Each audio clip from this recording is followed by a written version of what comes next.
नमस्कार, मैं हूं आपके साथ मयंक मिश्रा। देखिए, अब से चंद घंटों बाद साल का सबसे बड़ा सूर्य ग्रहण लगने जा रहा है और देश दुनिया के तमाम वैज्ञानिक जो हैं वो इस घटना पर नज़रें बनाए हुए हैं। लेकिन ज्योतिष विज्ञान का अलग दावा होता है। ज्योतिष विज्ञान के मुताबिक सूर्य ग्रहण का राशियों के हिसाब से आम जनता पर, लोगों पर बड़ा असर होता है। तो आज हम बात ज्योतिष विज्ञान की करेंगे और हमने देश की एक बड़ी ज्योतिषाचार्य से ये समझने की कोशिश की कि ये सूर्य ग्रहण जो होगा उसका राशियों पर और लोगों पर क्या असर होगा। हम आपको दिखाते हैं उन्होंने क्या कहा। नमस्कार, मैं हूं डॉक्टर पूजा भाटिया और आज हम बात करने वाले हैं 12 अगस्त 2026 को लगने वाले सूर्य ग्रहण की। 12 अगस्त को जो ग्रहण लगने वाला है ये पूर्ण सूर्य ग्रहण होगा और कर्क राशि और अश्लेषा नक्षत्र में लगने वाला है। और ये जो ग्रहण है इसका विशेष इम्पैक्ट 4 राशियों पर पड़ने वाला है। तो किन 4 राशियों को विशेष सावधानी बरतनी है इसके बारे में हम बात करेंगे। हालांकि जिस समय ये ग्रहण लगेगा उस समय भारत में रात होगी और ये जो ग्रहण है इंडिया में बिल्कुल भी नहीं दिखाई देने वाला है। तो इसीलिए इस ग्रहण का सूतक भी मान्य नहीं होगा। जितनी भी पूजा पाठ, मंदिर के कपाट जो है वो बंद नहीं होंगे और सभी कार्य जो है सामान्य रूप से होंगे।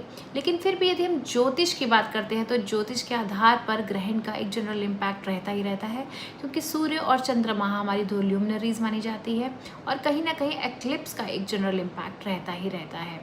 और ये जो ग्रहण है जिस दिन होगा उस दिन सूर्य चंद्रमा एक ही राशि में, कर्क राशि में होंगे, अमावस्या भी होगी। और इसका एक जनरल इम्पैक्ट आप देख सकते हैं कि व्यक्ति के मन मस्तिष्क पर पड़ सकता है, परिवार पर पड़ सकता है, डिसीजन मेकिंग एबिलिटीज़ पर भी इसका असर पड़ सकता है। और अगर किन 4 राशियों की हम बात करते हैं कि उनको सावधान रहने की ज़रूरत है तो वो 4 राशियाँ हैं कर्क राशि, मकर राशि, मेष राशि और तुला राशि को बहुत ज़्यादा सावधानी बरतने की ज़रूरत है। हालांकि इंडिया में ये ग्रहण विजिबल नहीं है। कहाँ विजिबल है उसके बारे में हम बात करते हैं। ये जो ग्रहण है ग्रीनलैंड में, आइसलैंड में, स्पेन में, रशिया में, पोर्चुगल में, यूरोप में, अफ्रीका में, इन जगहों पे और उत्तरी अमेरिका में भी दिखाई देगा। और अधिकांश जो इन स्थानों पर ये 2 मिनट से कम समय का ही नजर आएगा ये ग्रहण। और जिस समय भारत में ये ग्रहण लगेगा उस समय रात के 12 अगस्त की रात के 9:04 से लेकर 11:15 तक ये रहेगा। और अगर हम पूरी ग्रहण की अवधि की बात करते हैं तो ये जो ग्रहण है 13 अगस्त की रात को 2:27 पर जाकर खत्म होगा।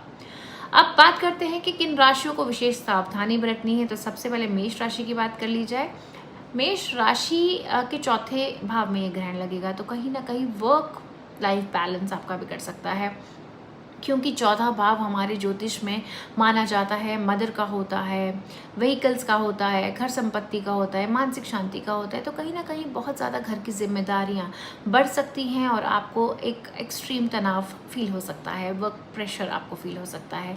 अगर आप कहीं जल्दबाजी में वाहन चला रहे हैं तो वाहन चलाते समय बहुत ज़्यादा सावधानी बरतने की ज़रूरत है। अगर आप कोई प्रॉपर्टी की डील करने जा रहे हैं तो सारे डॉक्यूमेंट्स बहुत अच्छे से पढ़ लें, ध्यान से पढ़ें और फिर ही डील करें। अपनी मदर की हेल्थ को बिल्कुल भी इग्नोर ना करें। वर्क प्लेस पे किसी भी तरह की कॉन्फ्लिक्टिंग सिचुएशन में ना पड़ें, क्योंकि ये आप पर भारी पड़ सकता है। वहीं बात करते हैं कर्क राशि की। तो कर्क राशि वाले जितने भी हैं देखिए बहुत ही इमोशनल लोग होते हैं और ग्रहण भी कर्क राशि में ही है। तो कर्क राशि वालों को इमोशनली बहुत ज़्यादा इम्पैक्ट पड़ सकता है। आपका मन अशांत हो सकता है, छोटी छोटी बातें परेशान कर सकती हैं, ओवर थिंकिंग हो सकती है और परिवार के किसी सदस्य की हुई बात आपको लग भी सकती है। तो कोई भी डिसीजन लेना है कर्क राशि वाले तो जल्दबाजी में कोई भी डिसीजन ना लें, चाहे वो जॉब से रिलेटेड डिसीजन हो, रिलेशनशिप का हो, कहीं इन्वेस्टमेंट का डिसीजन हो। 2 बार अच्छे से सोच समझ कर विचार कर कर ही डिसीजन लें और अपनी हेल्थ का विशेष ध्यान रखें, क्योंकि कहीं ना कहीं आपको हेल्थ रिलेटेड इश्यूज आ सकते हैं, आपको नींद आने में परेशानी हो सकती है, पाचन शक्ति में प्रॉब्लम आ सकती है। वही बात करें तुला राशि की। तो तुला राशि के 10वें भाव में ये जो ग्रहण है वो पड़ने वाला है। तो 10वां भाव हमारा प्रोफेशन का होता है, जॉब का होता है, बिजनेस का होता है, मान सम्मान प्रतिष्ठा का होता है। तो ऐसे में आप अपनी जॉब में किसी भी कॉन्फ्लिक्टिंग सिचुएशन में ना पड़ें। अगर कहीं पॉलिटिक्स दिखती है तो थोड़ा सा दूर रहें। हो सकता है कि कोई पुरानी गलती आपके सामने आ सकती है।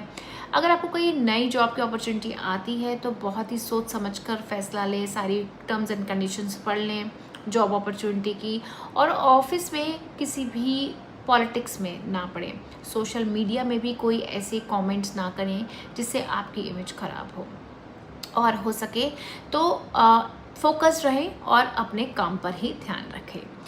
अंत में बात करेंगे हम मकर राशि की। मकर राशि वालों के 7वें घर में ये जो है ग्रहण पड़ने वाला है, तो 7वां घर हमारा पार्टनरशिप का, मैरिज का होता है।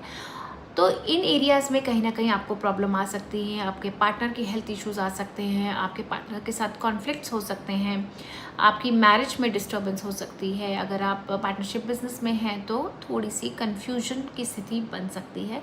तो अगर कोई भी इशू आते हैं, कोई भी मिसअंडरस्टैंडिंग होती है, तो अपने बिजनेस पार्टनर के साथ या लाइफ पार्टनर के साथ आप जो है सोच समझ कर बात करें, उस चीज़ को बैठकर रिजॉल्व करें। किसी भी आधी अधूरी इन्फॉर्मेशन पर बिल्कुल भी रिएक्शन ना दें। किसी भी तरह का कॉन्ट्रैक्ट अगर आप करने चाह रहे हैं तो मेक श्योर वो रिटन कॉन्ट्रैक्ट हो, वर्बल कॉन्ट्रैक्ट्स में ना ही पड़े तो अच्छा है। देखिए, ग्रहण का जो समय होता है ना, ये बहुत ही पावरफुल समय होता है मैनिफेस्टेशंस के लिए। तो मैनिफेस्टेशंस कीजिए, आपकी जो भी इच्छा है उसको मंत्र जाप कीजिए, और कहते हैं कि मंत्र जाप का भी जो फल होता है ग्रहण के दौरान 1000 गुना उसका फल मिलता है। तो पॉजिटिव सोचिए, पॉजिटिव रहिए, अपनी हेल्थ का ध्यान रखिए, मानसिक जाप करते रहिए। ग्रहण के बाद जो है पूरे घर को गंगा जल से आप शुद्ध कीजिए, स्नान दान कीजिए। दान का विशेष महत्व होता है। ग्रहण के बाद दान करते हैं तो आपकी घर में जितनी भी परेशानियां हैं वो दूर हो जाती हैं। और पॉजिटिव रहिए, ग्रहण से बिल्कुल भी घबराने की ज़रूरत नहीं है। धन्यवाद।